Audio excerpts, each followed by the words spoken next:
Now, it looks like I didn't like the last statement. Oh, maybe I don't know what I didn't like. Let's read it. It says, you didn't like this last statement.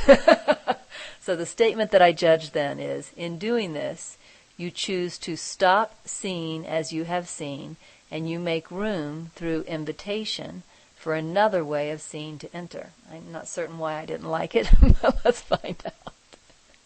Holy Spirit says, you didn't like this last statement because it implied you could make a mistake. There you go.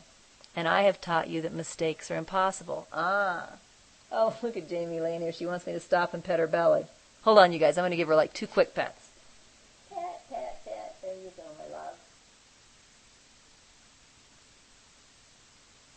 There you go. One thing that happens as we awaken, y'all have heard the word paradox. You all have heard the word paradox. One thing that happens as we awaken is there are a lot of paradoxes.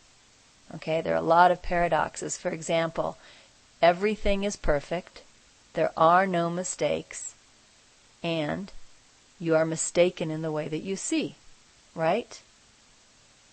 And I used to hate paradoxes. Hated them. I hated them. When Holy Spirit would tell me in one message or in one paragraph that there are no mistakes, and then tell me in the next paragraph that I'm mistaken, I wanted to throw down my pen.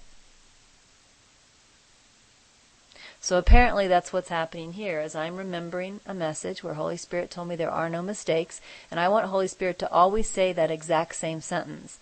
I don't want Holy Spirit to use a sentence that then creates a paradox.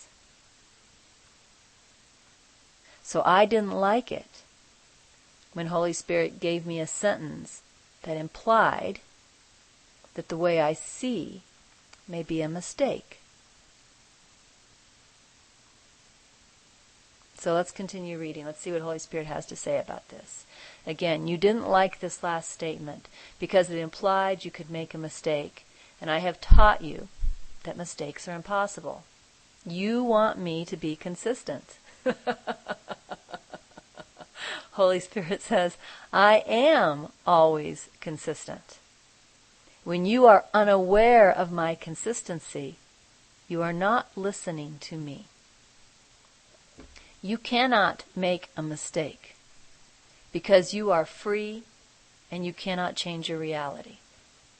If you choose to cling to the world, that is not a mistake because it is your choice.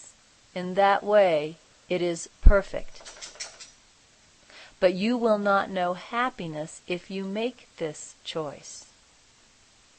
You are at peace and deep within the heart of joy when you are in harmony with yourself. You are in harmony with yourself when you choose in accordance with your one true desire, to know thyself. Now, the simple example that comes into my mind as I read this paragraph is the example of wanting to go to a restaurant, right? I want to go to a restaurant. So I am driving, and I come to a particular corner where in order to get to the restaurant, I really should take a right. But I take a wrong. I take a left. I take a wrong. I take a left. Now, if you all know, you know that as long as I have a GPS or a map or willingness to realize at some point that I made a mistake, I can turn around, I can get different directions, and I will eventually find myself at the restaurant. It's really not a problem that I took a left instead of a right. But I'm not going to get there the soonest. Might be a little hungrier by the time I got there, that kind of thing. You know, we don't really want to go to a restaurant. What we want is perfect happiness. A Course in Miracles says God's will for us is perfect happiness. The truth is also that our will for us is perfect happiness. We want perfect happiness. That's what we want. And in order to have perfect happiness, we want to take a right. If we take a left, we are still going to eventually get there. The guidance will change to move us back in a different way, just like with the GPS, or we'll choose again, or something. We're all going to get to perfect happiness. We talked about that last night. Everyone is going to get to perfect happiness. And that way there are no mistakes. It's inevitable. Everybody's moving in the same direction. But we might not be taking the fastest route. We may have taken a left when taking a right would have been easier on us. So in that way it's a mistake.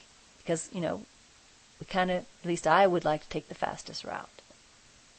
So you see how the paradox is? There's not any true mistakes. In the end, we're all going to get there. But there was just no need to take a left. We could have gone right. Why not choose happiness sooner, since it's what we want? Why not get to the restaurant earlier, since we're already hungry? Why not? So it's not a mistake with a capital M, but it can be a mistake in time. It can delay the answer. And the way we see, if we are seen through the filter of the ego, is a mistake. It is the obstacle to love's presence. It is delaying our joy. Why choose that?